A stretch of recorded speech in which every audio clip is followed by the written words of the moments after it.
On the far edge of the galaxy, there was a planet called Thalasse. It was a beautiful water world, covered in endless oceans and dotted with floating cities. But under its shining blue waves lived a nightmare, an ancient monster known as the Kraken. Its tentacles could crush a warship, its roar could shake the seabed, and for thousands of years, no one had ever defeated it. Every few years, the Kraken would rise from the deep. It would destroy ships, swallow entire crews, and vanish. Into the abyss, the people of Thalasse lived in constant fear. They built walls of steel around their cities.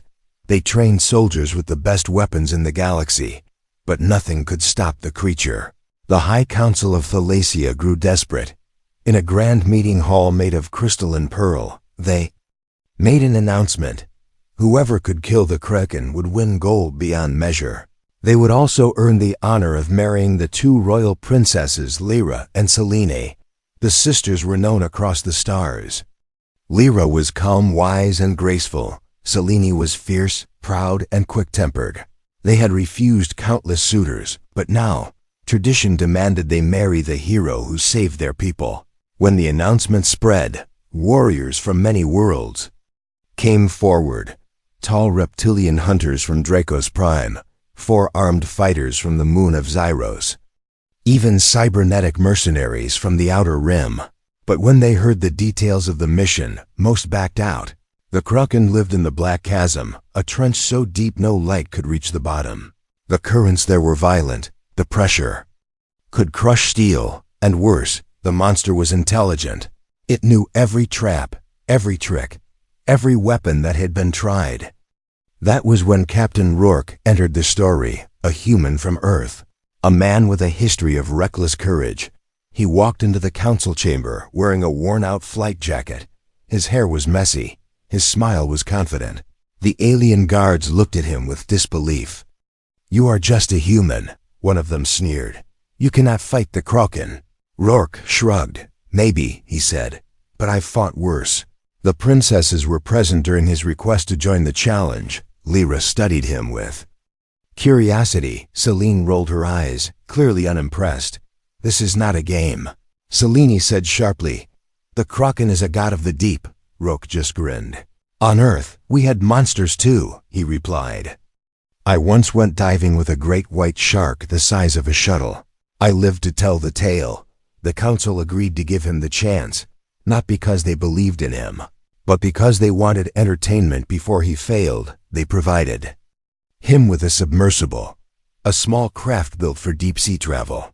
It was fast but fragile. The alien engineers warned him.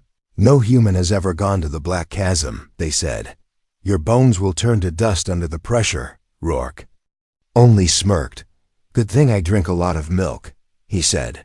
The alien stared, not understanding the joke. The night before his journey, Rourke stood on the balcony of his guest quarters.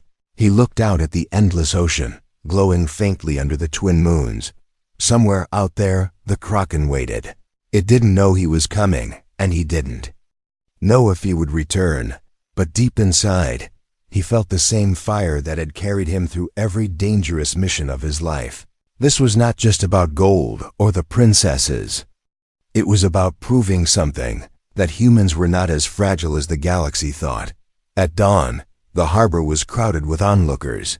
Merchants, soldiers, children, and nobles gathered to watch. The royal sisters stood on the edge of the pier.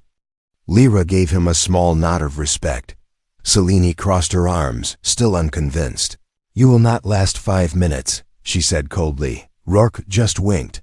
"5 minutes is all I need to meet your Kraken," he replied. As he stepped into the submersible, the ocean air was heavy with salt. The engines hummed, the hatch sealed. The craft slid into the water, leaving the bright surface world behind. Above, the crowd's cheers faded. Below, the light vanished quickly. Darkness closed around him. Somewhere in that darkness, massive eyes were already watching. The hunt had begun. The submersible cut through the water like a silent arrow. Inside, Captain Rourke sat at the controls, his hands steady, his eyes scanning the sonar screen. The alien engineers had warned him that the Black Chasm was not just deep, It was alive. Currents shifted without warning. Strange vibrations moved through the water, and shadows seemed to follow. For the first hour, the journey was calm. The glow of alien plankton drifted past the viewport like green and gold stars. Small fish-like creatures swam alongside, their bodies covered in shimmering scales. Rourke almost enjoyed the view. But then, the water around him grew darker, the plankton vanished, the temperature dropped. It felt like crossing an invisible border into another world. The radio crackled, and the voice of an alien navigator came through. "This is as far as we go, human," the voice said.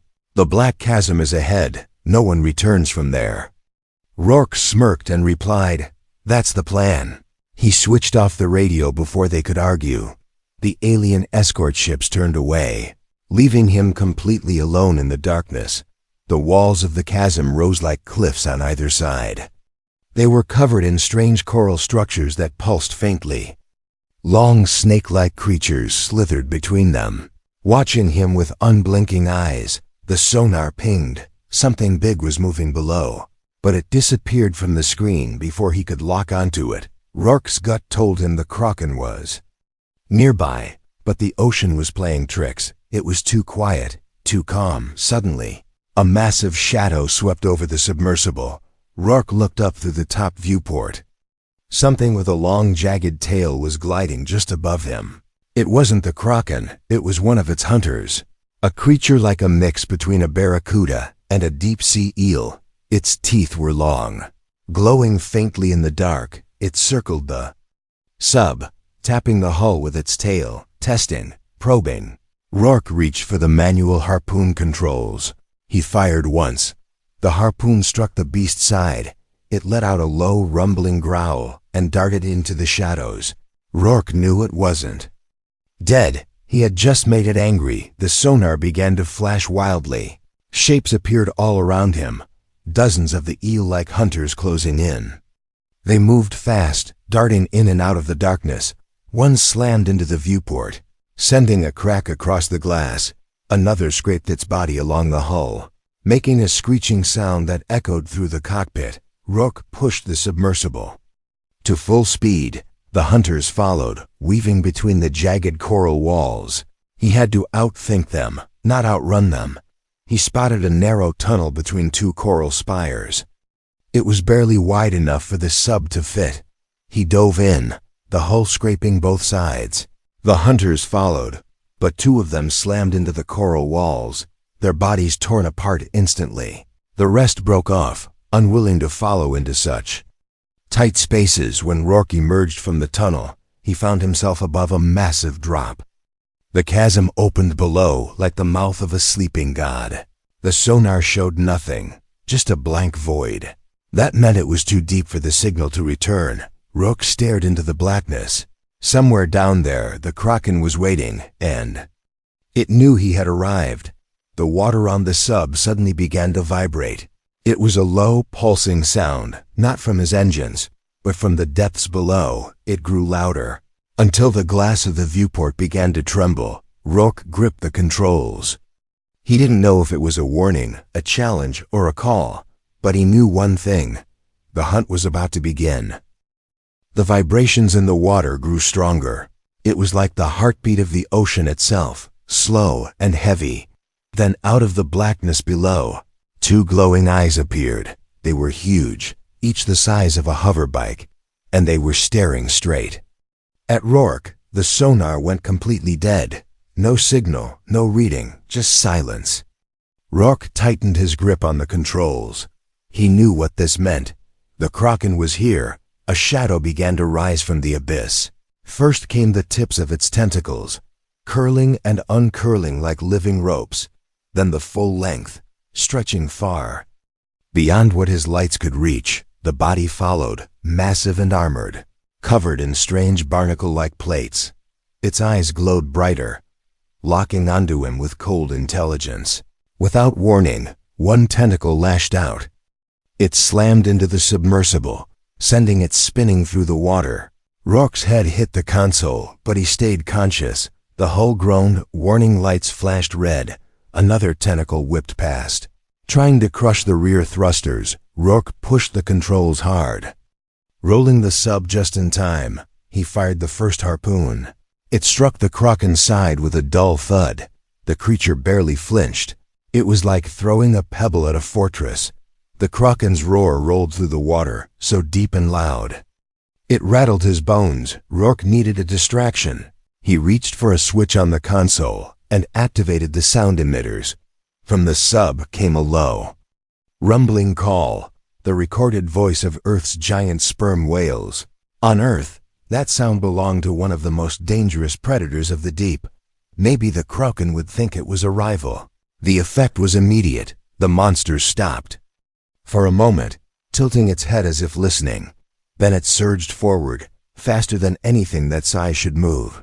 Its tentacles thrashed wildly, smashing coral and stirring massive clouds of silt. Rourke used the chaos to dive toward the chasm wall. If he could lure it into tighter terrain, maybe he could trap it. The Kraken followed, weaving its massive body between the jagged coral towers. Its tentacles scraped along the stone, breaking off chunks the size of small ships. One swung past and hit the sub's tail. Rourke felt the whole craft shudder. He checked the damage readout. Thrusters at 70%. He didn't have long before it tore him apart. As he sped through the narrow canyons, he fired 2 more harpoons. Both hit the Kraken's tentacles. This time, the creature reacted, pulling back with a deep hiss. But it didn't retreat. If anything, it was getting angrier. Suddenly, the Kraken vanished from sight. The water went still, no movement, no sound. Rourke knew this trick. Predators often vanished before striking from a blind spot. He scanned the sonar, still nothing. Then, from directly below, the Kraken exploded upward. A tentacle wrapped around the sub, crushing it like a metal can. The glass of the viewport cracked under the pressure. Alarms blared. Water began to seep in through tiny fractures. Rourke grabbed the emergency thruster control and slammed it forward. The sub's engines roared. He twisted the craft sharply, firing one last harpoon at point-blank range. It hit the Kraken's eye. The monster bellowed in pain. Releasing him, the sub shot free, rising toward the upper canyons. But Rourke knew this was far from over. He had only made the beast angry, and now it would hunt him with everything it had. Asterisk. The Kraken's roar still echoed through the water. It was not just a sound. It was a warning, a challenge, and a promise. Rourke's hands moved fast over the controls. He had escaped its grip. But the damage to the submersible was serious. Warning lights blinked red. The oxygen meter was slowly ticking down, and the hull creaked under the lingering pressure. He glanced at the sonar, still blank. The Kraken had vanished again, but he could feel it nearby. It was in the water's movement, in the faint tremors running through the craft. The monster was circling, hunting. Rourke knew he couldn't outrun it in the open. He needed to use the terrain. Ahead, he spotted jagged rock spires jutting from the ocean floor. Beyond them, faint plumes of smoke rose from a field of thermal vents. Superheated steam and boiling water erupted from the cracks in the seabed. It was dangerous for any creature, even the Kraken. The plan formed quickly in his mind. If he could bait the creature into the vents, the heat might weaken it. He slowed the sub, making himself an easy target. The water grew colder as he neared the vent field. The contrast would make the sudden heat even deadlier. A shadow slid past the viewport, then another. Tentacles began to weave in and out of the darkness. The Kraken was closing in. Rourke armed the last 2 explosive harpoons. He couldn't kill it here, not yet, but he could hurt it. The creature struck again. One tentacle smashing into the left thruster. The sub spun violently, scraping along a rock wall. The viewport cracked further, tiny droplets of water spraying inside. Rourke bit down on the panic rising in his chest. He waited until the monster was right behind him. Then he fired one harpoon into the rock above the nearest vent. The explosion shattered the stone. Steam burst upward, clouding the water in a scalding white fog. The Kraken recoiled, its tentacles curling away from the heat. But Rourke wasn't done. He pushed the sub deeper into the vent field, weaving between spires as more plumes erupted. The monster followed, rage overcoming caution. Its body twisted through the narrow paths, knocking over coral towers and stirring the sand. Every time it got close, Rook would trigger another blast or event. The water became a maze of boiling clouds and jagged stone.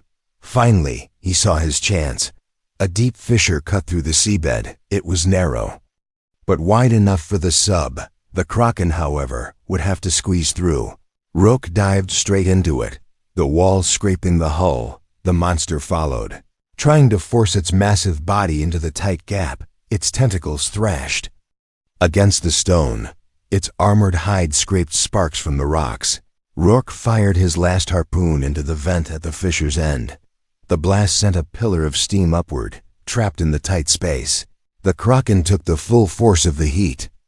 It screamed, a deep, bone-shaking sound that rolled through the chasm. The water churned with bubbles and debris. When the steam cleared, the Kraken had pulled back. Retreating into the dark, Rook slumped back in his seat, breathing hard. He knew this wasn't victory. The Kraken was still alive, still dangerous, but now it was hurt. And a wounded predator was often even more deadly. The real fight was still to come, and next time, it wouldn't just be the sub at risk. It would be him, face to face in the open water.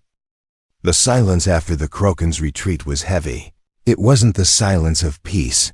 It was the silence of something thinking, planning. Rook sat in the cockpit, watching the sonar for any sign, but the screen stayed empty. He knew the creature wouldn't attack the sub again in the same way. It had learned, and that made it even more dangerous. He checked the damage report. One thruster was dead, the other barely working. The oxygen supply was down to 30 minutes.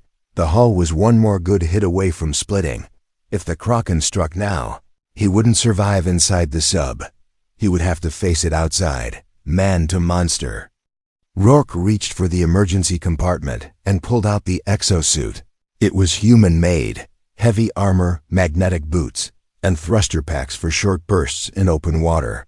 In his hands he held the plasma lance, a long weapon that could pierce ship hulls and burn through alien armor. It was risky. One mistake, and the deep would crush him like an eggshell.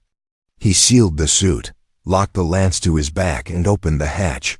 Cold water flooded in, swallowing him instantly. The darkness outside was endless.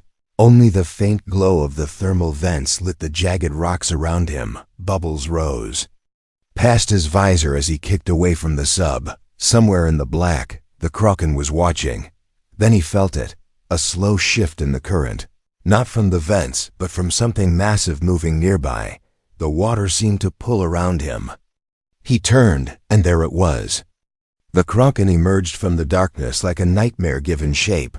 Its wounded eye glowed faintly, filled with rage. Its tentacles stretched outward, ready to strike. Rourke activated the thruster pack, surging forward. The monster lashed out, a tentacle sweeping past so close it scraped his suit. He ducked under another strike. Swimming straight toward its central body, the Kraken lunged, its beak-like mouth opening to reveal rows of jagged grinding plates. Rourke pulled the lance from his back and ignited it. The weapon's tip blazed with blue-white light. The first strike landed deep into the Kraken's armored hide. It roared, twisting violently. The force of its movement sent Rourke spinning. He regained control just in time to avoid being crushed by a tentacle. He slashed again, aiming for the wounded eye. The plasma hissed as it cut through. The Kraken's scream was so loud it rattled his teeth, but the monster didn't let go. A tentacle wrapped around him. The pressure was unbearable. His suit creaked. Alarms blared in his helmet. The crushing force made it hard to breathe. Rourke gritted his teeth. With his last strength, he drove the lance deep into the creature's central core. He twisted it, triggering the weapon's overload. A blinding flash lit the water. The Kraken convulsed, its tentacles thrashing wildly before going limp. Its massive body began to sink slowly toward the abyss. Rourke floated there, chest heaving. The lance was gone, the suit damaged, But he was alive. He had done the impossible. He kicked toward the sub. Every movement was heavy, every breath harder than the last. When he reached the hatch, his oxygen meter was flashing red. He collapsed into the cockpit, sealing the hatch behind him. The ocean outside was calm again. But in that calm, Rourke knew the legend of the Kraken had just ended, and a new legend had begun. Asterisk. The journey back to the surface was slow. The submersible's damaged thruster groaned with every push. Inside, Rourke sat slumped in the pilot's seat. His muscles ached, his vision blurred. But the Kraken's severed eye floated in the storage chamber behind him, proof of his victory. As he rose higher, the water grew brighter. The faint light of the surface shimmered above like a silver ceiling.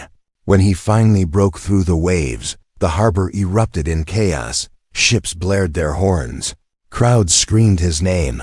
Alien soldiers stared in disbelief. Fishermen wept openly. They had never seen the Kraken defeated, not in all their lifetimes. The Council's banners were already flying. Princess Lyra and Princess Selene stood at the edge of the pier. Lyra's expression was one of quiet wonder. Selene's eyes were sharp, but there was a glimmer there, something new. Perhaps respect, perhaps curiosity.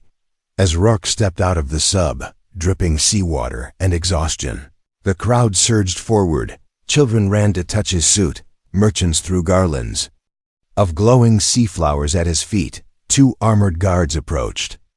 They bowed deeply before him, a gesture no alien had ever given to a human before. "Captain Rourke," one said, "you have done what no warrior in the galaxy could. You have earned the reward promised by the Council." The crowd cheered again, but Rourke wasn't thinking about gold. He was thinking about the look in the Kraken's eye when it died, and the dark, unending chasm it had come from. At the palace, the Council held a grand ceremony. The walls shimmered with crystal light.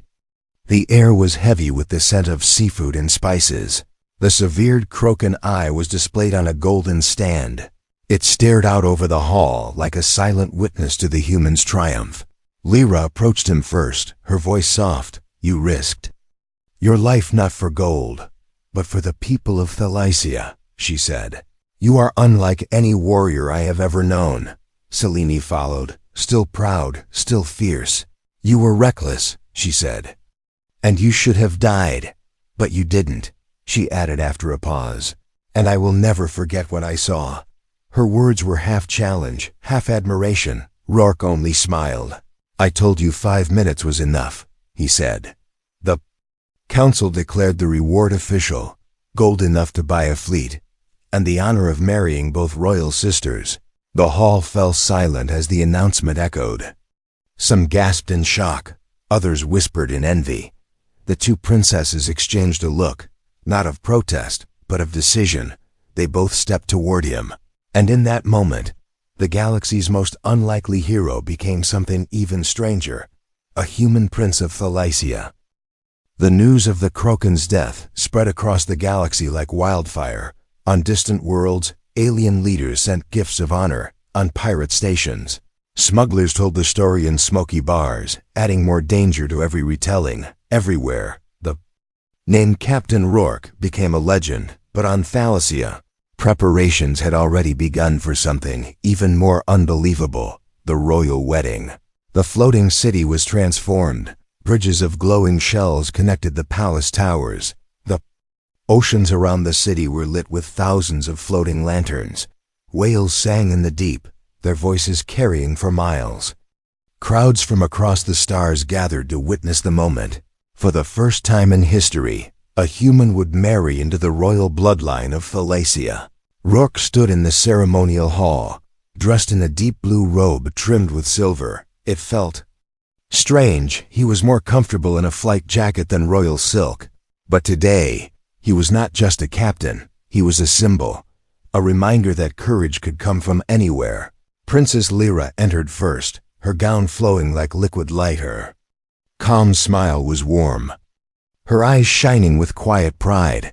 Then came Princess Selene, her armor replaced with a fierce, crimson gown that blazed like fire under the hall's crystal lights. She met Rourke's gaze with that same sharp confidence, but now there was a spark of something else. Trust. The High Council recited the ancient vows. In Thalassian tradition, both princesses placed their hands on his. The waterborne crown was lowered under Rourke's head. A soft cheer rose from the crowd, growing into a thunder that shook the hall. The human who had dared the Kraken now stood as a prince, husband to 2 alien brides, and protector of a world that once doubted him. After the ceremony, a great feast filled the palace halls. Dancers moved like waves. Music echoed like the tide. Rourke laughed with Lyra, sparred playfully with Selene. For the first time in years, he allowed himself to relax. But as the celebrations roared on, he wandered to the palace balcony, looking out over the endless ocean. Far in the distance, under the glow of the twin moons, the waters shifted. It was subtle, almost unnoticeable. A ripple that did not belong to the wind or the tide. Something large moved beneath the surface, something watching. Rourke's smile faded just slightly. The Kraken was dead, but the deep was endless, and it always kept its secrets.